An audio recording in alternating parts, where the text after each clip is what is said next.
भारत में पत्नी का भव्य स्वागत और सम्मान देखकर ऋषि सुनक ने भारत के लिए किया बड़ा ऐलान। पूरी दुनिया हैरान, पीएम मोदी के उड़े होश। दोस्तों, आप सभी ने हाल ही में मीडिया में देखा होगा ब्रिटेन की फर्स्ट लेडी और ऋषि सुनक की पत्नी अक्षता मूर्ति बेहद सादगी के साथ राष्ट्रपति भवन पहुंच गई, जिन्हें कई लोग पहचान भी नहीं पाए।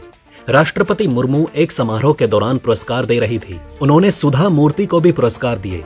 इस दौरान सुधा के फैमिली के लोग भी समारोह में शामिल हुए, लेकिन इस दौरान उनके साथ एक ऐसा भी मेहमान शामिल था जिसकी लोगों ने उम्मीद भी नहीं की थी। और तो और ये खास मेहमान अपनी सादगी का परिचय देते हुए सम्मान समारोह में आए लोगों की लाइन में सबसे पीछे जा बैठा और काफी देर तक यूं ही बैठा रहा।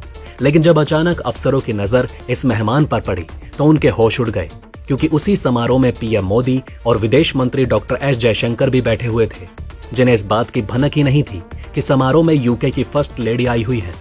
आनन फानन में इस खास मेहमान को पिछली लाइन से आगे लाया गया और विदेश मंत्री एस जयशंकर और उपराष्ट्रपति जगदीप धनखड़ के बीच में कुर्सी पर बैठाया गया।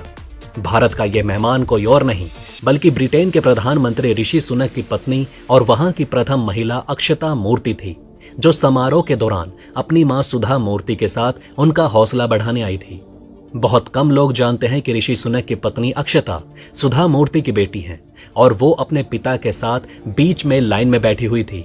हालांकि उनका पूरा परिवार बाद में बीच की लाइन में ही बैठा रहा। आपको बता दें कि सामान्य तौर पर किसी भी देश की प्रथम महिला जब किसी दूसरे देश में जाती हैं तो उनको विशेष सुरक्षा मुहैया कराई जाती है। आप सबने देखा होगा, जब डोनाल्ड ट्रंप की पत्नी भारत आई थी तो उनके लिए भव्य स्वागत और हाई सिक्योरिटी लगाई गई थी। लेकिन अक्षता यहाँ बिना किसी सुरक्षा घेरे के ही पहुंची और दूसरे मेहमानों की तरह बीच की लाइन में जाकर बैठ गई। उनकी सादगी को देखकर लोग उन्हें सलाम कर रहे हैं और प्रेरणा भी ले रहे हैं। अवार्ड समारोह में प्रधानमंत्री नरेंद्र मोदी, गृह मंत्री अमित शाह, विदेश मंत्री एस जयशंकर, केंद्रीय मंत्री भूपेंद्र सिंह यादव भी मौजूद थे। इन सब ने इस घटना को देखकर हैरानी जताई और हक्के बक्के रह गए। इस घटना के कुछ महीने पहले ही अक्षता गोवा में छुट्टियां मनाने भी आई थी। उस वक्त भी किसी को कानो कान खबर ही नहीं लगी। आपको बता दें कि अक्षता मूर्ति की मां सुधा मूर्ति भारत में जानी मानी सामाजिक कार्यकर्ता और लेखिका हैं, जो इन्फोसिस फाउंडर नारायण मूर्ति की पत्नी हैं। ब्रिटिश प्रधानमंत्री ऋषि सुनक और उनकी पत्नी अक्षता मूर्ति ने सुधा को पद्म भूषण सम्मान दिए जाने पर खुशी जताते हुए बड़ा ऐलान कर दिया। दोस्तों, आपको बता दें कि अक्षता मूर्ति ने अपनी माता सुधा मूर्ति और पिता नारायण मूर्ति के प्रति अपनी भावनाओं को सोशल मीडिया पर व्यक्त किया। अक्षता मूर्ति ने अपनी मां को सम्मानित किए जाने के बाद एक लंबा पोस्ट शेयर किया और कहा कि कल मैंने अपनी मां को भारत के राष्ट्रपति से पद्म भूषण प्राप्त करते हुए गर्व के साथ देखा। उन्होंने लिखा, पिछले महीने अंतर्राष्ट्रीय महिला दिवस पर मैंने अपनी मां के असाधारण सफर पर विचार किया। उनके विज्ञान, टेक्नोलॉजी, इंजीनियरिंग और गणित की कहानी कहने तक सभी पहलुओं पर ध्यान से विचार किया, लेकिन उनके चैरिटेबल और समाज सेवी प्रयासों ने मेरे लिए सबसे बड़ी प्रेरणा के रूप में काम किया। उन्होंने कहा, मेरी मां श्रेय के लिए जानी जाती हैं।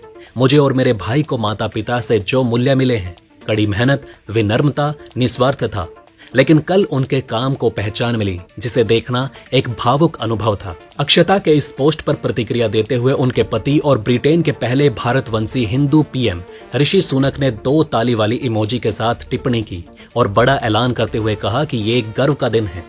ये सब देखते हुए चीन और पाकिस्तान में खलबली मची हुई है, जिसकी चर्चा हम आपसे आगे करेंगे। आईटी दिग्गज कंपनी इन्फोसिस वर्तमान में दुनिया भर में कारोबार कर रही है। इसे शुरू करने में सुधा मूर्ति का अहम रोल माना जाता है। दरअसल इन्फोसिस की नींव 10,000 रुपए में पड़ी थी। इस रकम को उन्होंने ही दिया था। एक प्रतिष्ठित सामाजिक कार्यकर्ता और लेखिका सुधा मूर्ति दिसंबर 2021 तक इन्फोसिस फाउंडेशन की चेयरपर्सन थी। ऋषि सुनक ब्रिटेन में चुनाव के दौरान अपनी पत्नी अक्षता की संपत्ति को लेकर विवादों में फंसे थे। अक्षता ब्रिटेन की सबसे अमीर लोगों की लिस्ट में शामिल हैं। राष्ट्रपति द्रौपदी मुर्मू ने सामाजिक क्षेत्र में कार्यों के लिए पद्मश्री सुधा मूर्ति को पद्म भूषण से सम्मानित किया। राष्ट्रपति मुर्मू ने इस साल कुल 106 लोगों को पद्म पुरस्कार से नवाजा है। जिन 106 लोगों को सम्मानित किया गया, उनमें 19 महिलाएं भी शामिल हैं। कुल 106 नामों में 91 लोगों को पद्मश्री, 9 लोगों को पद्म भूषण और 6 लोगों को पद्म विभूषण दिया गया। दिव्यंगत उद्योगपति राकेश झुंझुनवाला को मरणोपरांत पद्मश्री से सम्मानित किया गया। आदित्य बिड़ला ग्रुप के चेयरपर्सन कुमार मंगलम बिड़ला को भी पद्म भूषण से सम्मानित किया गया। इसी बीच दोस्तों, ब्रिटेन में एक और विवाद गरमाया हुआ है, जहां पाकिस्तानी लोग ब्रिटेन जाकर वहां की मासूम लड़कियों को फंसाकर उनका रेप कर रहे हैं। ब्रिटेन की गृह मंत्री और ऋषि सुनक की करीबी भारतीय मूल की सुएला ब्रेवरमैन ने कहा था कि ब्रिटिश लड़कियों को यौन उत्पीड़न सबसे ज्यादा ब्रिटिश पाकिस्तानी पुरुषों के गैंग करते हैं। वो लड़कियों को ड्रग्स देते हैं, शराब पिलाते हैं और बहला फुसलाकर उनका रेप करते हैं। ब्रेवरमैन के इस बयान के बाद पाकिस्तान में भूचाल आ चुका है और ब्रिटेन में पाकिस्तानियों को चुन चुन कर निशाना बनाया जा रहा है। कई लोग ये भी कह रहे हैं कि नवाज शरीफ जैसे अमीर पाकिस्तानी लंदन जाकर वहां की लड़कियों को शिकार बना रहे हैं। इतना ही नहीं, दुनिया भर के अमीर घोटालेबाज लंदन में बैठकर यही सब कांड करते हैं, जिसमें पाकिस्तानियों का नाम सबसे ऊपर आ रहा है। ब्रिटेन के प्रधानमंत्री ऋषि सुनक ने ग्रूमिंग गैंग के खिलाफ टास्क फोर्स बनाने का ऐलान किया। ग्रूमिंग गैंग असल में ऐसे लोगों को कहा जाता है जो लड़कियों और बच्चों को बहला फुसलाकर उनका यौन शोषण करते हैं और उनकी तस्करी कर देते हैं। ब्रिटेन की गृह मंत्री सुएला ब्रेवरमैन ने कहा कि ग्रूमिंग गैंग में ज्यादातर ब्रिटिश पाकिस्तानी हैं। ब्रिटेन में ग्रूमिंग गैंग का मुद्दा हमेशा बना रहता है। इसी साल इस मुद्दे पर ग्रूमिंग गैंग्स ब्रिटेन शेम नाम से एक डॉक्यूमेंट्री भी आई। इस डॉक्यूमेंट्री में दिखाया गया कि कैसे पाकिस्तानी मूल के ब्रिटिशियर्स भोली भाली ब्रिटिश लड़कियों को अपना शिकार बनाते हैं। वो अपने जाल में इंग्लिश जवान लड़कियों को फंसाकर उन्हें ड्रग्स देते हैं और उन्हें शराब पिलाकर उनका यौन शोषण करते हैं। इसी डॉक्यूमेंट्री में ग्रूमिंग गैंग की शिकार हुई कई लड़कियों की कहानियां बताई गई, जिसके बाद पूरी दुनिया को पता चला कि नवाज शरीफ जैसे पाकिस्तानी चोर लंदन क्यों भाग जाते हैं। एक रिपोर्ट के अनुसार पाकिस्तानी लोग ग्रूमिंग तब करते हैं जब कोई अजनबी या फिर जान पहचान का व्यक्ति किसी बच्चे का भरोसा जीतकर उसके साथ इमोशनल रिलेशनशिप में आता है, ताकि वो उसका शोषण और दुर्व्यवहार कर सके। जरूरी नहीं कि पीड़ित कोई बच्चा ही हो, कोई वयस्क व्यक्ति भी हो सकता है। रिपोर्ट में आगे कहा गया कि जिन बच्चों या युवाओं की ग्रूमिंग की जाती है उनका यौन शोषण या तस्करी भी की जा सकती है। कई बार ब्रिटिश लड़कियों को बहला फुसलाकर पाकिस्तान लाया जाता है और बड़े बड़े होटलों में वन नाइट स्टैंड के तौर पर अमीरों के हवाले कर दिया जाता है। बच्चों और युवाओं को ऑनलाइन भी ग्रूम किया जा सकता है। ब्रिटेन के लगभग सभी शहरों में एक के बाद एक यौन शोषण की घटनाएं सामने आती रहती हैं। इन सभी कांड के पीछे पाकिस्तानी गैंग का हाथ होता है। युवा ब्रिटिश लड़कियां इन गैंग का शिकार हो जाती हैं और फिर उनका यौन शोषण किया जाता है। अपनी इज्जत बचाने के चक्कर में कोई भी मुंह नहीं खोलने की हिम्मत करता, लेकिन कई ऐसे मौके भी सामने आए जब किसी बहादुर विशल ब्लोअर ने पाकिस्तानियों की पोल खोल दी। ब्रिटेन की independent inquiry child sexual abuse ने पिछले साल अक्टूबर में रिपोर्ट जारी की। इस रिपोर्ट में दावा किया गया था कि हर 6 में से 1 लड़की और 20 में से 1 लड़के को 16 साल की उम्र से पहले यौन शोषण का सामना करना पड़ता है। इस रिपोर्ट में यह भी बताया गया कि इंग्लैंड और वेल्स में 31 लाख से ज्यादा वयस्क ऐसे हैं जिन्होंने 16 साल की उम्र से पहले किसी न किसी तरह के यौन अपराध का सामना किया।